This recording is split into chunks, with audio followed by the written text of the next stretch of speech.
So good morning, everybody, and welcome, as Joe said, to ALPA's Air Safety Forum, where airline pilots are promoting, defending, and advancing the aviation industry. You might have also noticed this year, we're celebrating our 85th anniversary. So to start this morning, I'd like to make an important introduction. Meet ALPA's first president, Captain David Benke. He flew for Boeing Air Transport in 1931. As all the Boeing reps in the room, and I know we have quite a few with us today, will tell you this is also a big anniversary for Boeing. It's their 100th anniversary. Congratulations to Boeing. So let me tell you, Dave Benke was fierce, really fierce, a force to be reckoned with. In fact, the Saturday Evening Post once described him as a polar bear, reared up. But that same article went on to say, actually, Benke's harping on air safety is a public service. The fact is, the public is getting special representation when Benke barges into government industry huddles, snorting objections. Aggressive and as imposing as a polar bear, that was the spirit of Captain Benke. And I maintain that continues to be the spirit of ALPA. Here we are 85 years later presenting our priorities to government industry huddles. Together with everyone in this room, all of our industry partners, we're continuing our legacy to advance aviation safety, pilot assistance, and security. Please dim the lights.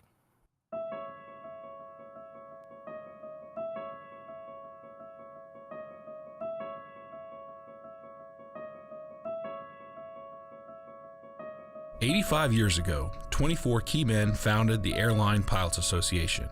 Their combined goal was to stop companies from pressuring pilots and improve aviation safety and security for all. Their motto was "Schedule with Safety," because it was indeed a matter of life and death. Sadly, more than half of those key men died in treetops and fog, in swamps and fields. All too common aviation accidents that defined the early days of the airmail industry became the catalyst for much-needed change. 85 years later, their safety-focused legacy lives on in ALPA's Air Safety Organization, the largest non-governmental aviation safety organization in the world. Powered by hundreds of airline pilots and backed by professional staff, they all carry the same passion that began 85 years ago, the galvanizing dedication to serve their fellow airline pilots and the traveling public. Today, ALPA devotes nearly $8 million a year to improving aviation safety, security, and pilot assistance initiatives, and annually provides more than 6,000 hours of training for hundreds of our pilot representatives in the United States and Canada, in a variety of areas including aviation safety and security, accident investigation, bloodborne pathogens, professional standards, critical incident response, airport safety, and more. They keep the 2.4 million passengers and 54,000 tons of cargo that North American pilots fly through the sky every day safe and secure. Thousands of airline pilots voluntarily protect their cockpits as federal flight deck officers, the last line of defense. ALPA has increased security and reduced the amount of time that passengers and pilots spend in security lines through its successful advocacy for and ongoing involvement in the Known Crew Member Program. And pilots continue to push back on legislation or regulations that could impede the safety or security for flight crews and the flying public. For the past 85 years, the results of the outstanding work of ALPA pilots has been seen in the air and on the ground, when carefully evaluating improvements to an ever-changing air traffic control system and when taxiing towards safer runways and airports. In one level of safety and security and flight and duty time rules for all. In advocating the responsible transport of lithium batteries and other dangerous goods. In calling for the safe introduction of unmanned aircraft into shared airspace to ensure that airline operations remain safe. In addressing the new age of security threats, including cybersecurity and social media. And in the cabin air you breathe and how your airline pilot trains for upset recoveries. ALPA's goals are constantly pushing the envelope of aviation safety, security, and pilot assistance. They sometimes take decades to achieve. But our dedication never falters, and aviation safety and security perseveres because ALPA is always powered by pilots.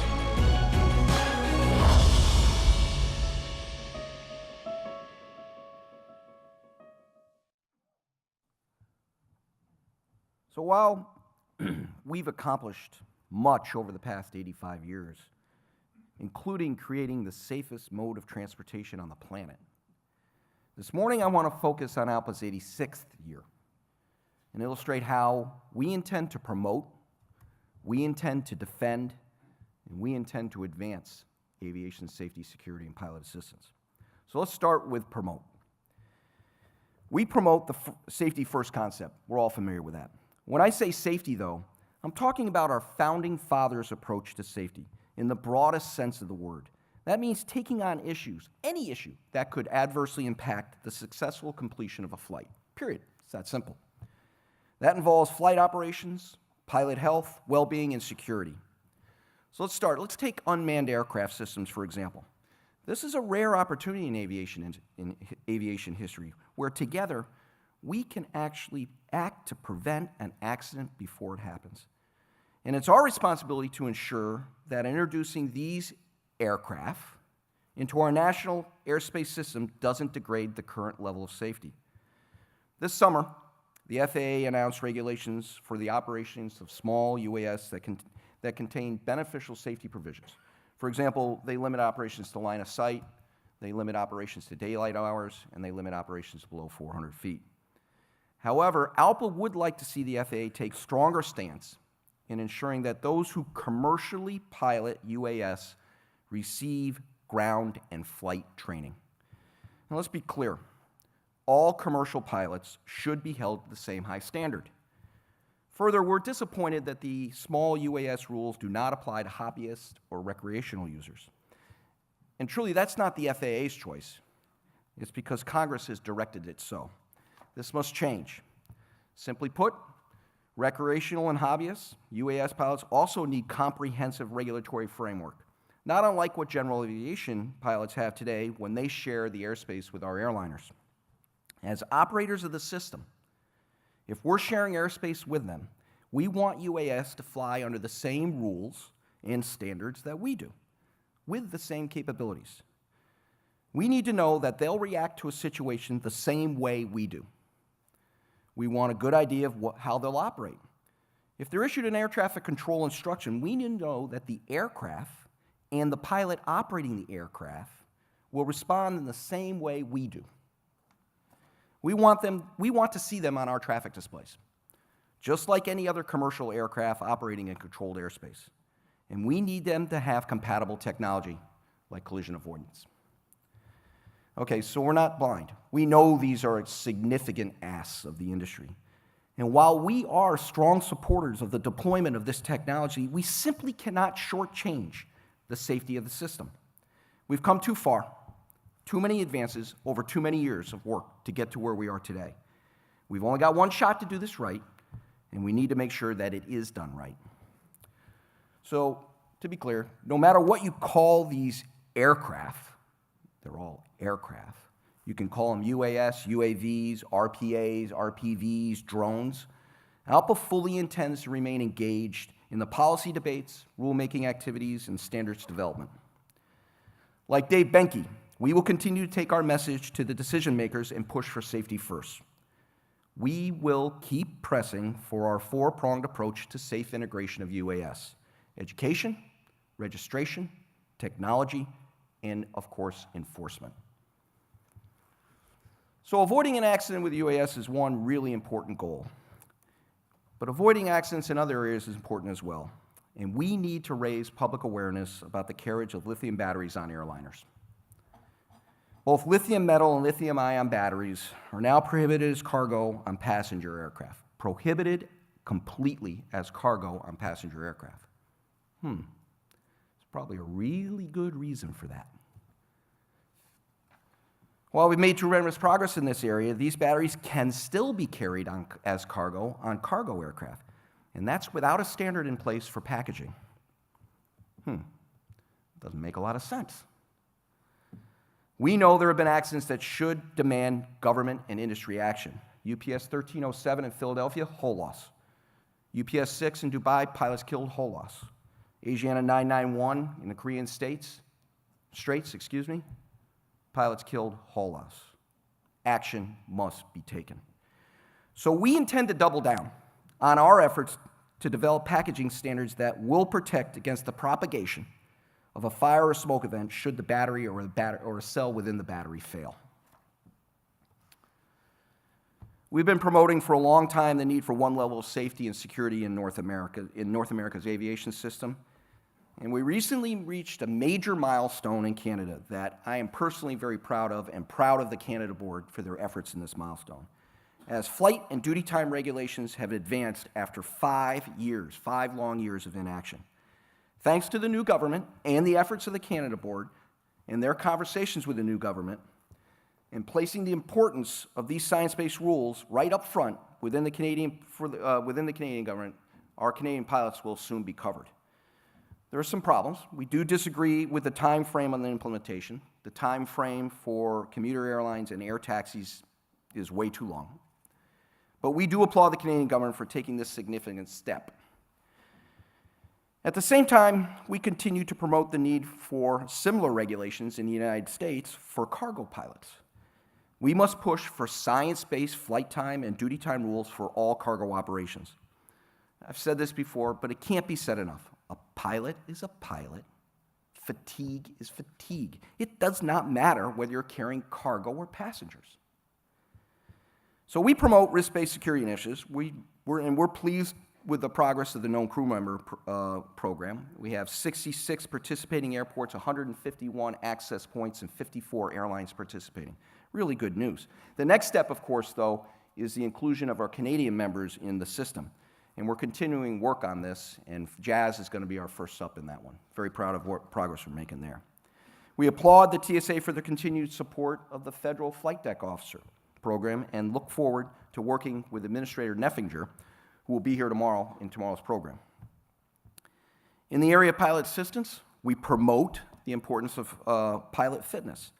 ALPA participated in the FAA's Pilot Fitness Aviation Rulemaking Committee that was created in the aftermath of the Germanwings tragedy.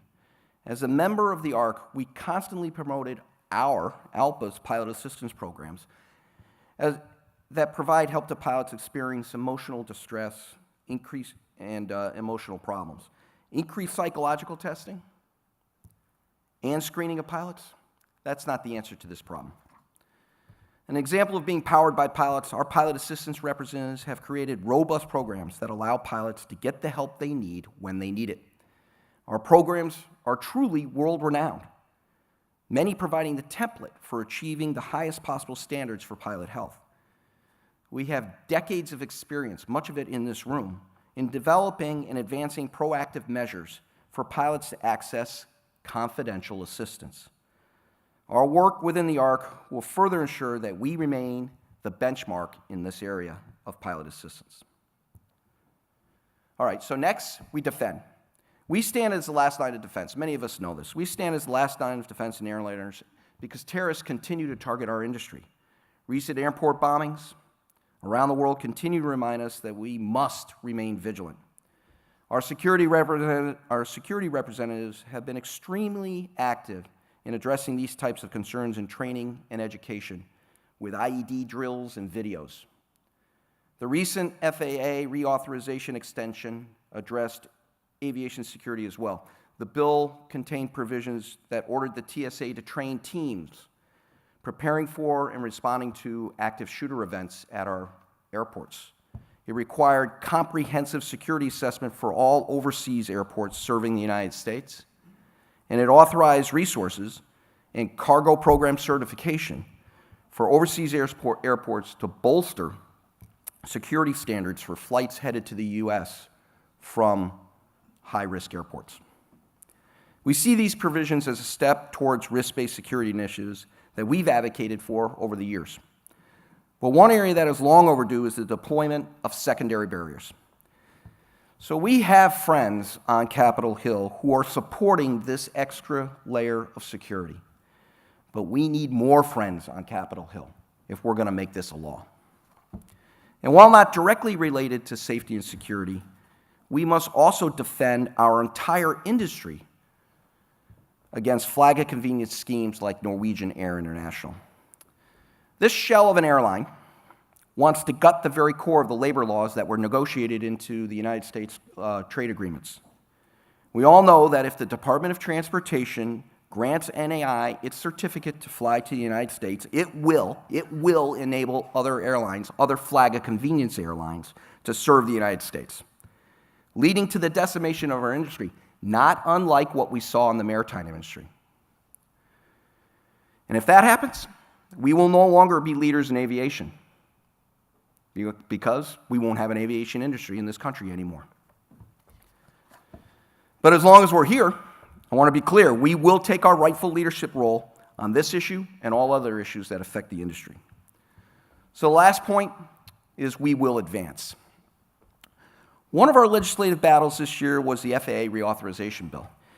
It provided some opportunity to advance aviation, but it also presented several challenges.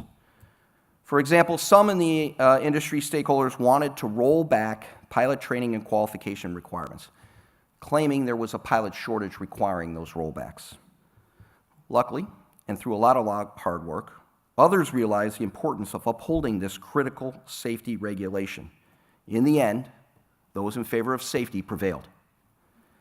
But the biggest challenge was that the Faa Reauthorization Bill failed to advance the profession. Congress simply kicked the can down the road again, putting out a one-year extension, essentially saying, hey, it's too hard, that's the next Congress's problem. It's just too hard. Last time we had to go through 23 of these extensions. Yeah, 23 extensions. That can't continue. That cannot continue. But rest assured that for however long it takes, we will advance our safety and security priorities. We will continue to lobby for secondary barriers, an enhanced and expanded FFDO program, the safe carriage of lithium batteries, the establishment of science-based flight and duty time rules for all cargo operations, thoughtful integration and regulation of UASs, and increased penalties for laser attacks on airplanes. And perhaps most importantly, we will continue to advance our perspective that no matter what the shape of a reorganized air traffic control system might take, the most important, by far, element is the system has to be safe and be able to avail itself of a stable and sustainable source of funding. Our industry deserves the investment. This country needs this investment that will propel us into the next generation of air traffic control. As we celebrate 85 years of Powered by Pilots, I think we can all agree that the aviation industry has come a long way. ALPA and our members have been integral in advancing aviation safety and security initiatives, and we will continue to advance our motto of Schedule with Safety, and to carry forth the legacy of ALPA's founding fathers with passion and commitment to improve aviation safety. We will continue to provide the public with special representation, busting into government industry huddles to ensuring aviation remains the safest form of transportation the world has ever known. It's not only our passion and your passion, but it's our duty to uphold these initiatives because it's in the traveling public's interests. They need to maintain their trust in their pilots and their crew. They need to maintain their trust in their airlines, and they need to maintain their trust in the aviation industry as a whole. Personally, and for all of you I know, we do take this very seriously, and it shows up every time you climb in the cockpit. Thank you very much.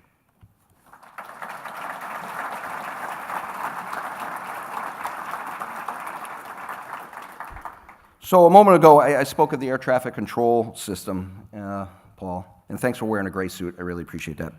A moment ago, I spoke about the air traffic control system, and I think it's very important to remember that there are many users of North America's air traffic control systems, okay? We have airliners, big user. We have general aviation. We have business jets. We have the military.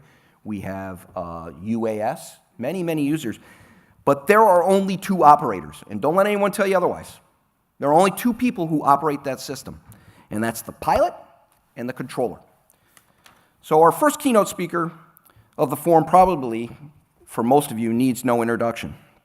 But I'm going to give him one anyway. Paul Rinaldi is president of the National Air Traffic Controllers Association, one of our strongest partners in advancing aviation safety. Paul first became president in 2009 and has been reelected twice since then, calling into question his mental stability. But it is really making him the first NACA president to serve 3 terms. That should give you an idea of really what a great job Paul has been doing as president of NACA. We work with Paul and NACA on many safety and security items because together we are the front lines of air travel. We're the boots on the ground, and we have first-person perspective of what will work, why it will work, and very importantly, why an idea won't work. So our paths are naturally converging on many things. And it was only natural that we bestowed upon Paul the title of honorary ALPA member at our 2014 Board of Directors meeting. Today, he's going to provide us his perspective on NACA's work on such areas as the FAA reauthorization legislation, ATC reform, next generation air traffic control, controller hiring, space-based Adsb, and what political change means for the FAA and the Air Traffic Organization. It's always a pleasure to welcome him to ALPA events, so please help me do so once again. Ladies and gentlemen, Mr. Paul Rinaldi.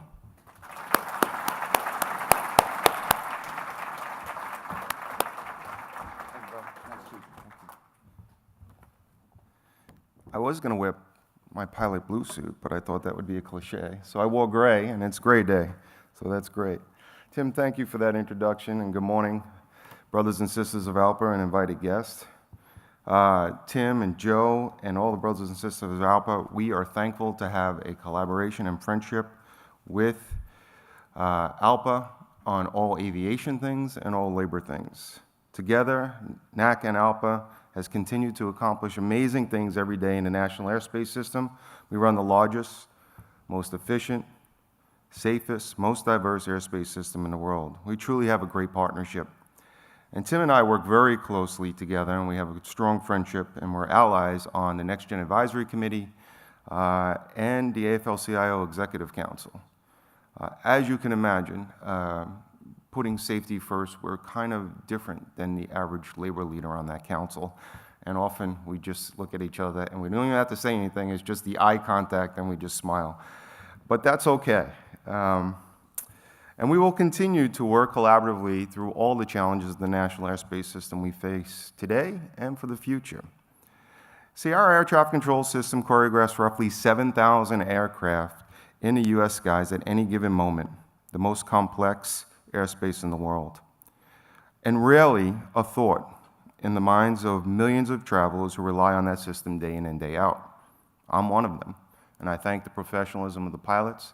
I never, ever think about your safety because I know we have your back and you have our back. And that's exactly how we want it. The pilots and the controllers on the front line, that the passengers don't really think about the safety of the system. It's just a given that they will always be safe. Together we have been very good. Commercial aviation has never been safer. However, now is not the time for complacency. Now is not the time to rest on our accomplishments of last year. And now is not the time to say we're good enough as a national airspace system. Complacency is the enemy of progress, and good enough is the demise of greatness.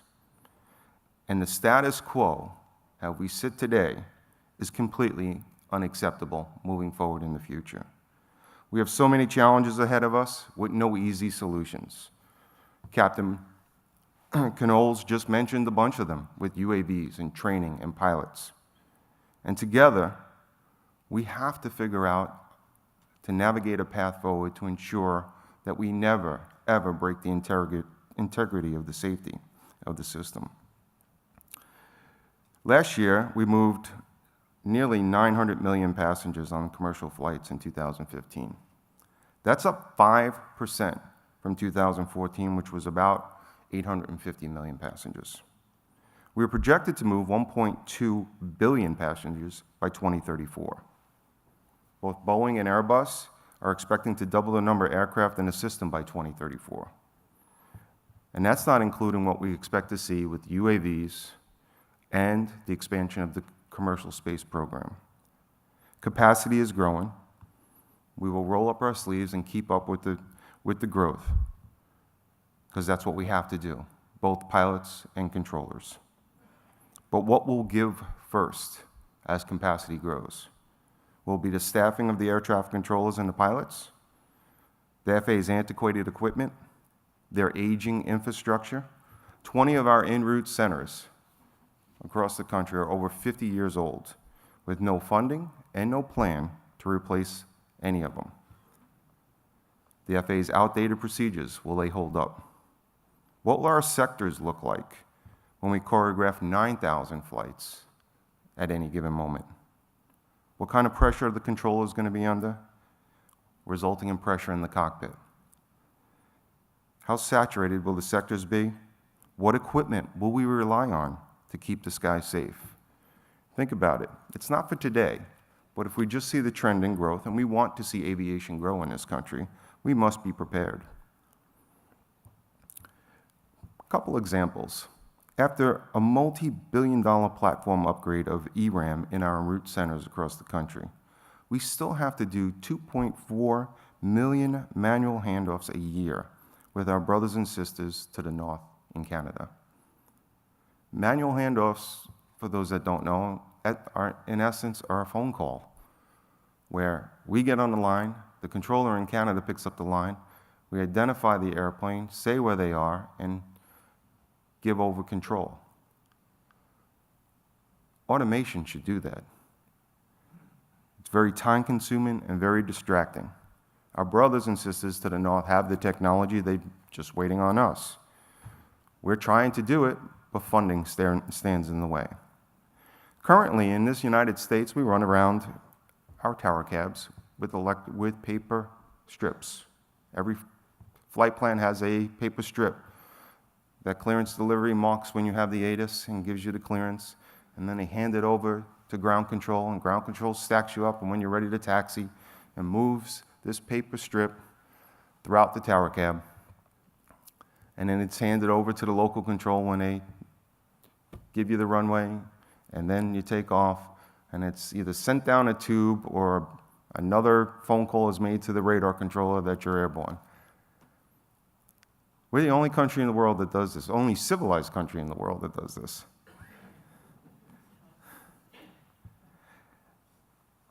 Every other modern airspace system in the world have an electronic flight strip program. And you know, the FAA has started and stopped electronic flight strips about 6 or 7 times since 1979. And it seems to always be the same old story. 1 step forward and 2 steps back. They come up with a great idea, they come up with a platform, but between the government procurement process and requirement process, when they start building the technology and setting the requirements, they're already using yesterday's technology. And as they start deploying the equipment and bringing it into Atlantic City, and we start doing the human in the test, and we go, well, that's not going to work because this is what we do in the field, and they start making those changes. It's 6, 7 years down the road, a project that is delayed, a project that is overrun with the budget, and then a new manager comes in or a new political person comes in, and then you look around and go, why are we spending all this money on this antiquated system? And I go, scrap it, let's start over. And that seems to be a vicious cycle. Now, things have changed in the FAA with the current leadership, and this is not to say that there isn't great collaboration going on with the leadership in the FAA, and we have accomplished a lot. But what we're accomplishing and what we're implementing is technology from the early 2000s. And you all know, whether it is your iPhone, your iPad, technology is rapidly changing. And the other ANSPs around the world have the advantage of developing, training, implementing, deploying new technology, and they're selling it around the world. And we're still stuck in the early 2000s. So it's frustrating. There's a lack, I wouldn't say a lack of focus as much as an archaic, bureaucratic, laden procurement process and government requiring system. So if we're going to saturate our sectors in 2034, and we're still going to run a very efficient and very safe national airspace system, we're going to have to prepare for the future. We need stable, predictable funding stream for the FAA. Our 24-hour-a-day, 7-day-a-week, 365-day-a-year aviation system has been challenged over the last 10 years. Tim said the last FAA bill had 23 extensions. It did, and then it was passed in 2012, and then the new FAA extension, or bill, FAA Reauthorization Bill, had 2 extensions, and then they kicked the can and passed the bill for 14 months. All that we're going to talk about FAA reauthorization this time next year. And currently, we have no certainty of funding as we approach September 30th. I'm sure Congress is going to come back, and I'm sure they're not going to be parochial, and I'm sure they're not going to talk about many issues such as defunding Obamacare, funding Planned Parenthood, the Syrian refugees, or gun control. All of these things have gotten in the way of aviation safety. They're important issues. I'm not diminishing their value to the American public, but I am saying it is not germane to aviation safety. We have to find a way that we are separated from the partisanship, the bipartisanship that is going on there, the fighting that's constantly going on. I just take you back 2.5 years ago, the short disruptions that we had in sequestration, which still exists, they just keep pushing that can down the road also, where the FAA had to stop all the modernization projects. The agency looked at closing 238 air traffic control towers, not for safety, but to save money. They stopped hiring air traffic controllers for a full year, which still continues to our staffing problem. Currently, we have a 27-year low of fully certified controllers. To put that in perspective, in 1981, Ronald Reagan fired more air traffic controllers for being on strike than we have in the system today. That's a scary fact. Further, the agency went to a fix-on-fail maintenance philosophy and stopped stockpiling critical equipment we need for essential safety operations. The FAA was forced to furlough controllers for the first time. All of these decisions were made because to meet the budget and not for the safety of the system. This is completely unacceptable. With our country approaching $20 trillion in debt and growing, we will see less and less appropriated for aviation safety. We need to ensure a dedicated funding stream for our aviation system. The problems of the past 10 years has exacerbated the challenges for the future. Our aviation system is a national treasure. It's an economic engine. It's a jobs machine. And it should have its own dedicated funding source so we can continue to grow, modernize, and continue to be the world leader in aviation. Hiding behind status quo because we just like the way things are is completely unacceptable. Now is the time to educate ourselves on all of the issues, because if we don't act now, 2034 will be here before we know it. We must protect the workforce on both sides, the pilots and the controllers. Because the bottom line is, if we protect the workforce, we protect the system. If we protect the system, we'll protect the workforce. Many challenges moving forward with technology, but one, and Captain Canoll's talked about it, I'm kind of at a loss for, which is Spacebase Adsb. The FAA spent roughly $3 billion over the last 12 years overlaying most of our radar sites with ground-based Adsb sites because it's better. And I don't disagree with them, it is better. And then they put a 2020 mandate out that every aircraft flying better have Adsb capability in this country. And I agree with them, it is better.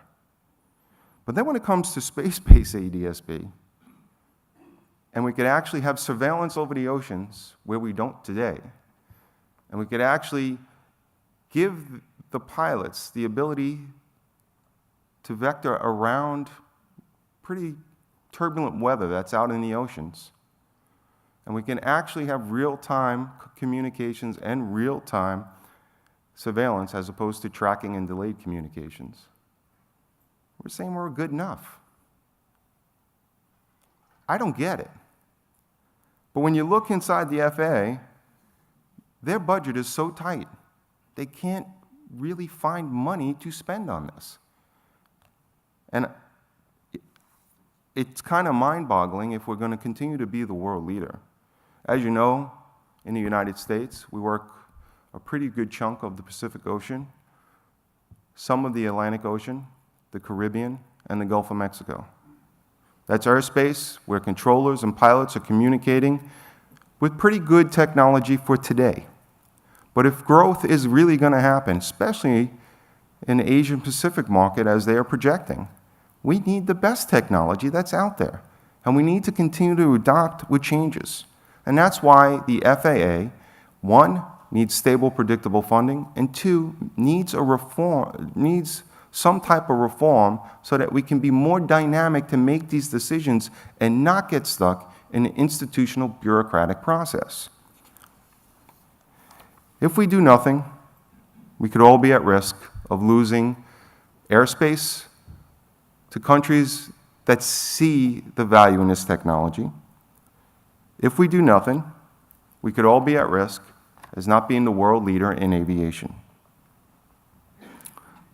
In closing, I think when pilots and controllers stick together and we're guided by our principles, and as long as you continue to aviate and navigate and communicate, and we'll continue to inform, communicate, and separate, we will continue to be the safest system in the world.